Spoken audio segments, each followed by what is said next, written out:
안녕하세요. 결혼을 앞두고 있던 여자입니다.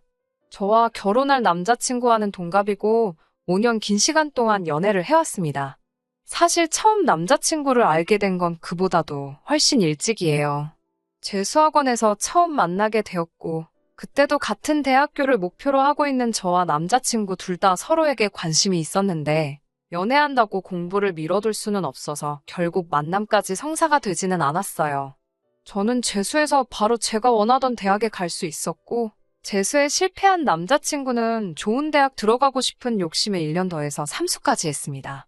어쨌든 남자친구는 결국 보란 듯이 저와 같은 대학에 들어오게 되었고, 그때도 서로 자주 시간을 보냈지만, 군대가 걸려 있어서 연애까지 발전하지는 못했습니다. 그리고 남자친구가 전역을 하고 난 뒤에는 저는 졸업반이었고, 남자친구는 아직 2학년이었어요. 저는 그때 따로 만나던 남자친구가 있었는데 결국 지금의 남자친구와 이어지게 되었네요. 군대에 가버리면 저를 놓칠 수도 있을 것 같다는 생각에 저 때문에 억지로 군대를 미루고 미루다가 입대했다고 나중에서야 털어놓더라고요. 그런데 덕분에 복학 시기도 제대로 맞추지 못해서 남자친구는 입학도 늦었는데 졸업도 애매하게 늦게 했어요. 먼저 졸업한 저는 졸업 후 1년 뒤에 취직에 성공했고 그 뒤부터는 연애를 하면서 남자친구 취업 뒷바라지를 해줬어요. 결국 남자친구는 대학교를 졸업하고 얼마 전 원하는 직장에도 들어가게 되었습니다. 저랑 같이 있기 위해 노력한 결과라고 다 제가 있는 덕분에 원하던 대학에도 들어갔고 원하던 직장에도 들어가게 되었으니 제가 행운의 여신이나 마찬가지라고 말하며 프로포즈를 해왔습니다. 직장도 안정적이고 급여가 좋은 회사였고 남자친구 말대로 저랑 함께하기 위해 이렇게 노력을 해온 사람이니 결혼하면 저도 분명 행복하게 해줄 거라는 생각에 프로포즈에 응했어요. 그런데 프로포즈 받은 행복도 잠시. 결혼 준비하면서 이런저런 일 때문에 답답해 이렇게 사연 적어봤습니다. 예비 시부모님 처음 인사드리러 간 날이었어요. 외식을 하면 좋았겠지만 또다시 코로나가 유행을 하면서 방역수칙이 깐깐해져서 예비 시부모님 집에서 만남을 가졌습니다. 식사가 끝나고 어색한 분위기가 이어지는 가운데 텔레비전에서 요즘 하고 있는 사극 재방송이 나오더라고요.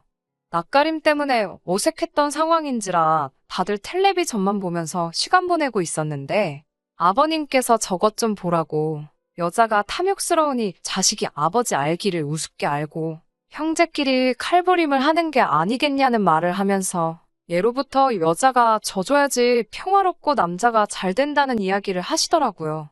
암탉이 울면 집이 무너진다는 말이 괜히 있는 게 아니라고 하면서 엄청 재밌는 말을 하신 것 마냥 혼자 껄껄 웃으셨어요.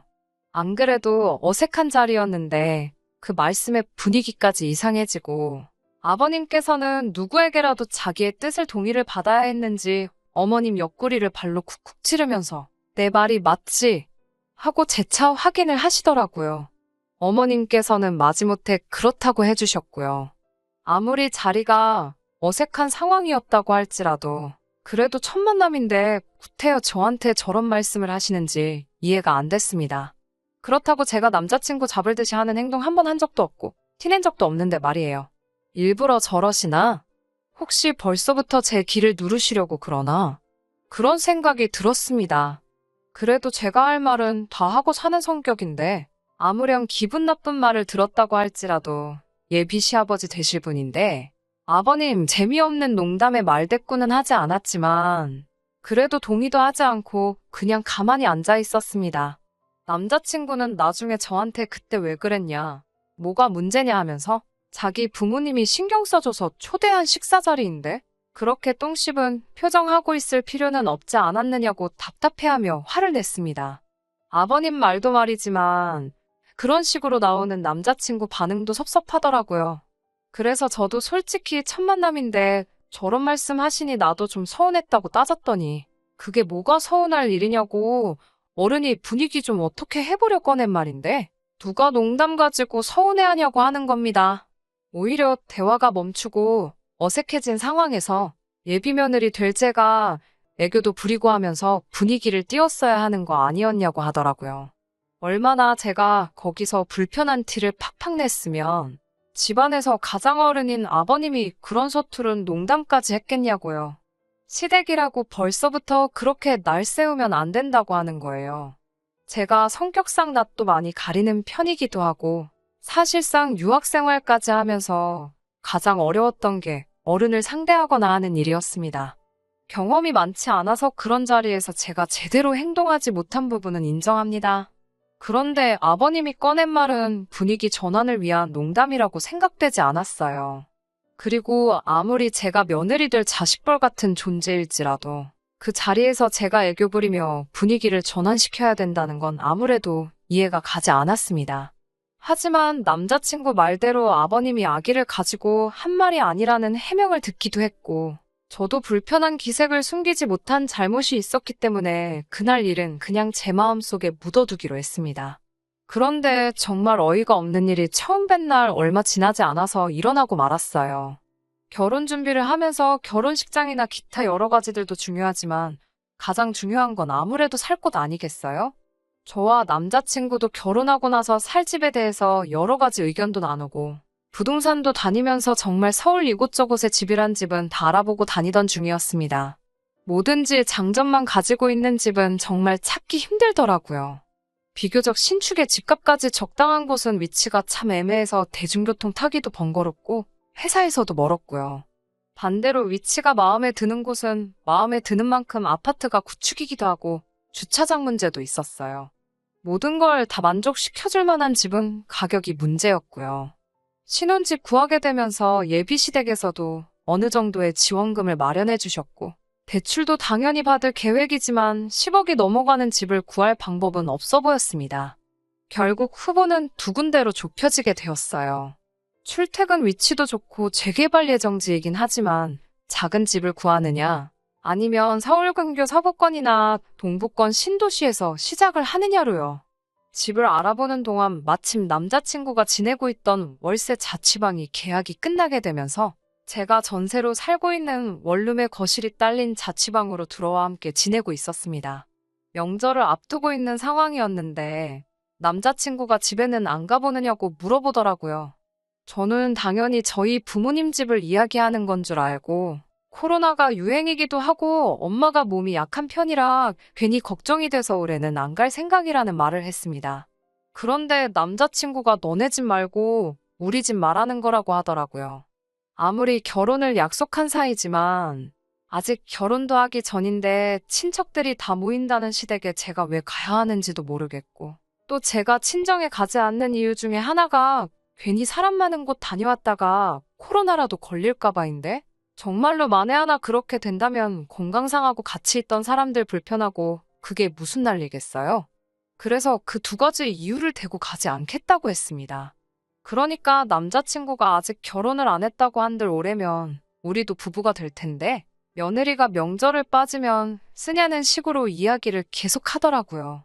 연애할 때는 고집 한번 부린 적 없던 남잔데 요 근래 들어 결혼 준비하면서 왜 이렇게 고집이 세졌나 싶더라고요. 저는 어쨌든 갈 생각 없다고 가려거든 너 혼자 다녀오고 혹시 모르니까 이 집으로 다시 오기 전에도 병원 들려서 신속검사라도 받고 오라고 말했습니다. 제 말에 입이 대빨 나와서 툴툴대고 그날은 무슨 말 한마디만 해도 틱틱거리면서 있더라고요. 한 번쯤 져줄까 하는 생각도 들었는데 제가 명절에 저희 부모님 찾아뵙지도 않은데 예비시댁이라고 다녀오기도 싫었고 거기 가봐야 명절 준비하느라고 일만 하지 않겠나 하는 생각에 끝까지 거절했어요. 남자친구는 거기서 또 왜 명절 준비 이야기가 나오냐고 어디서 뭘 보고 다니길래 그렇게 시댁일이라면 날 세워서 싸움을 만드냐는 듯이 말을 하더라고요. 세상 모든 시댁이 10월드가 아니라고 인터넷 속 이야기는 전부 다 사람들 관심 끌기 위해 지어내는 말이라고 하더라고요. 정말 짜증이 났어요. 저는 정말 가야 할 이유를 모르겠어서 가지 않는 거고 몸 생각하느라 못 가는 것도 있는데 남자친구는 자꾸 제가 시댁과 거리 두고 싶어 하고 시댁일이라면 그저 싫어서 그런다는 식으로 말을 하니까요. 원래는 저녁마다 인터넷으로 아파트 알아보고 신혼집 인테리어며 가전제품 같은 거 같이 찾아보는 게 일상이었는데 한동안은 그런 것도 안 하고 밥만 같이 먹고 말은 서로 하는 둥 마는 둥 하고 지냈죠. 그리고 그렇게 명절날이 되었습니다. 그렇게 시댁에 가야 한다고 노래 부르던 남자친구도 정작 명절 연휴 시작됐는데도 집에 그대로 있더라고요. 저도 그렇고 남자친구도 회사를 안 가니 집에 하루 종일 붙어 있어야 되는데 서로 말 한마디도 안 하고 있기도 그렇고, 그렇다고 방 한 개짜리 좁아터진 집인데 분리된 공간도 방 말고는 따로 없고 불편하게 있어서 뭐 하겠냐는 생각에 영화나 한 편 같이 보자는 생각으로 제가 먼저 말을 건넸습니다. 남자친구는 대꾸를 하는 둥 마는 둥 있다가 같이 영화를 보기 시작했어요. 한참 영화를 보고 있는데 남자친구한테 전화가 오더라고요. 전화 받고는 혼자 말도 없이 신발 신고 밖으로 쑥 나가길래 뭐에 저렇게 삐져가지고 저러나. 먼저 화해하자고 나선 제가 바보 같다는 생각을 했어요. 그런데 남자친구가 5분도 안 있어서 다시 집으로 들어왔는데 혼자 온 게 아니더라고요. 시부모님이 저희 집으로 따라 들어오시더라고요. 저는 이 집에 올 거라고 생각도 못한 두 분이 오시니 정말 깜짝 놀랐죠. 웬일로 오셨냐고 쭈뼛거리면서 서 있었는데 아버님이 나서서는 우리 예쁜 며느리가 시댁 오는 거 힘들다고 해서 이렇게 본인들이 직접 왔다고 하시더라고요.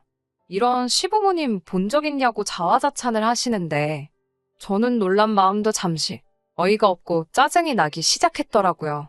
오시면 오신다고 저한테 미리 말 한마디 안 해준 남자친구한테도 화가 많이 났고요. 집이라고 10평 남짓한 곳인데 시부모님 두 분까지 계시니까 집이 아주 좁아 터지더라고요. 어머님이 남자친구한테 차에 좀 다녀오라고 차키를 건넸는데 남자친구가 양손 가득 장바구니 들고 집으로 다시 들어왔습니다. 저게 다 뭔가 싶었는데 어머님이 저한테 같이 제사 음식을 하자고 하시더라고요. 그러고선 아버님이 바로 말을 이어서 하시기를 이제 우리 장남이 결혼을 했으니 제사를 물려줘야 하지 않겠냐며, 결혼하고 나면 이제 저희 신혼집에서 저희가 도맡아서 제사를 지낼 테니 연습한다 생각하고 시어머니한테 음식 잘 배우라고 하시네요. 제가 그걸 왜 하냐고 그 자리에서 따질 수는 없으니 혼자 해서는 안 되겠다 싶어 그러면 남자친구도 같이 하면 좋겠다고 했죠. 그랬더니 남자친구가 음식은 원래 여자가 하는 거라고 하면서 빼더라고요. 아버님도 어머님도 남자친구 헛소리에 한마디 하시는 게 아니라 사내대장부가 부엌에 들어가면 못 떨어진다고 남자친구는 방에 들어가서 쉬고 있으라고 하더라고요. 그래서 음식을 하기 시작했는데 손이 크신 건지 뭔지 제사상에 올리는 음식이 나중 가면 결국 집에 두고 먹는 반찬이 되는 거잖아요. 그럼 4명이서 제사 지내고 먹을 정도만 하면 되지. 얼마나 전을 부치고 싶으셨는지 장바구니 안에는 1kg짜리 부침가루가 3개가 넘게 들어있더라고요. 진짜 속상했어요.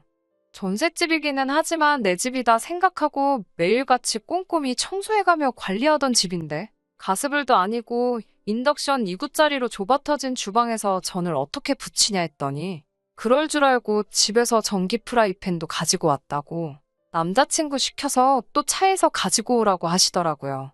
어머님이랑 붙어있기 싫어서 저는 주방에 서서 인덕션으로 전 부치고 어머님은 바닥에 자리 깔고 하시는데 신문지도 안 깔아놓고 하시면서 기름은 여기저기 팡팡 튀고 있고 나중에 청소하는데 아주 고생했어요. 아무튼 몇 시간 동안 그렇게 겨우겨우 제사 음식 끝내놨더니 아침에 일찍 차례 지내야 한다고 오늘은 주무시고 가시겠다는 거 아니겠어요? 어머님한테 보시다시피 집이 좁아서 주무실 만한 공간이 없다고 말씀드리니 자기들은 거실 아무 데서나 자면 된다고 하시더라고요.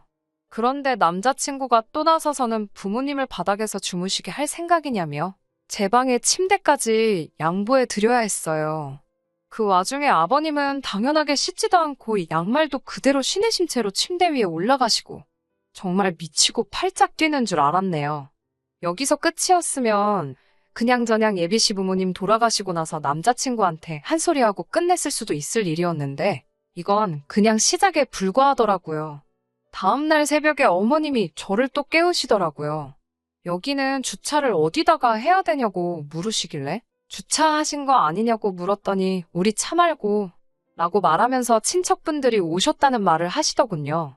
친척들이라니 무슨 소린가 했는데 저희 집에서 차례 지낸다고 시댁 친척들을 여기로 다 부르셨다고 하십니다.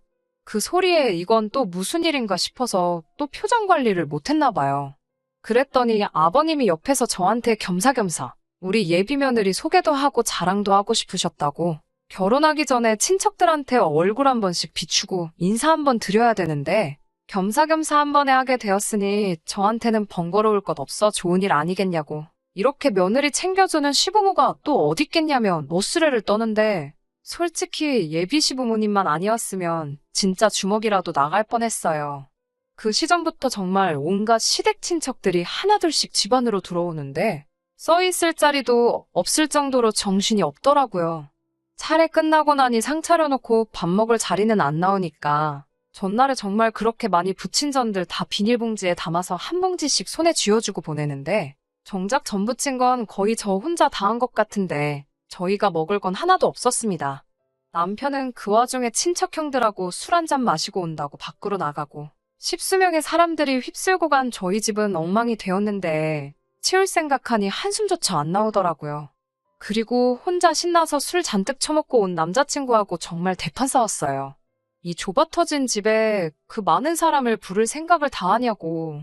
결혼 전이라 시댁 안 간다는 말에 삐져가지고는 무슨 사람 먹이려고 어디 작정하고 버린 일이냐고. 10년을 알아오고 5년간 연애한 그 사람하고 똑같은 사람이 맞냐? 사람이 갑자기 변한 거냐 아니면 여태껏 본성을 숨겼던 거냐? 정말 파혼까지 할 기세로 속에 담아두었던 말 전부 다 꺼내서 했습니다. 파혼 이야기까지 오가기 시작하니 그제서야 남자친구가 무릎을 꿇고 저한테 빌더군요.